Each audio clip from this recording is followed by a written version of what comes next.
shared reads 5 and 6. Remember to annotate as you read. Bert the Sea Turtle. Bert the Sea Turtle lived in the warm waters of the Atlantic Ocean. He had hatched from an egg his mother laid in the sand. Once hatched, he waddled down to the sea and began to swim. Almost 80 years later, Bert had still never been away from home. He wanted to learn about life outside the ocean. One day, he crawled out of the sea and soon found himself on a hard sidewalk. People stepped over him. Cars rushed by. "I've seen enough!" Bert cried and hurried home. He had learned that the sea was the best place for him. All right, so Bert the Sea Turtle, let's look and see if we can determine which parts are the most important. Remember that our brains cannot hold all the information, so we need to be able to pick out the most important information so that we can hold that in our brains. So when we're looking for details in a story like this, we can think who, what, when, and where, right? And those guiding questions are going to help us to find what was really important. So Bert the Sea Turtle is our who, right? Bert lived in the warm waters of the Atlantic Ocean. So that would be our where, right?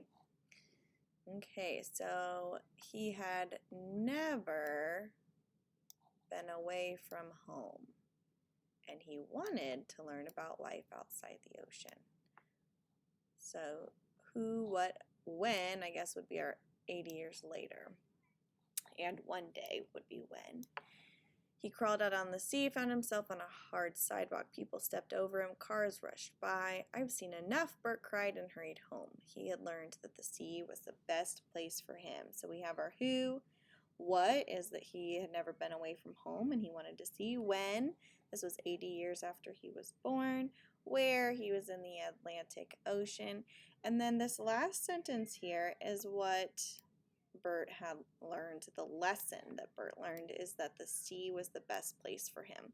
So even though he was curious about life outside the water, because of people walking and cars driving by and lots of dangerous things for a turtle happen out on land, he realized that that was the best place for him. So I want you to think, what lesson can you learn from Bert's experience, and how can you apply that to your life? So the lesson for you wouldn't be that the sea is the best place for you, right? But think about how you could apply that to your life. All right, let's keep going though, and we're going to listen to the Monarch's journey. The Monarch's journey. The bright orange and black of a monarch butterfly is exciting to see, but to a predator, such as a bird, the bright colors are a warning.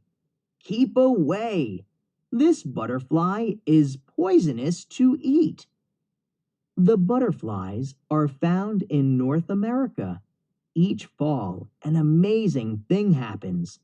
These colorful insects take flight from Canada and the northern United States. They fly thousands of miles south to the same trees in Mexico. How do they know the way? Scientists cannot explain it.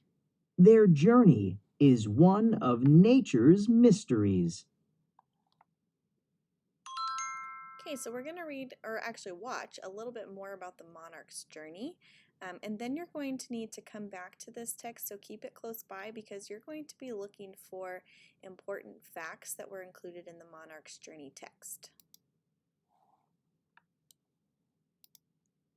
And now it's time for some more amazing animals. Number 49, the amazing monarch butterfly. These lovely orange, black and white creatures do absolutely incredible things.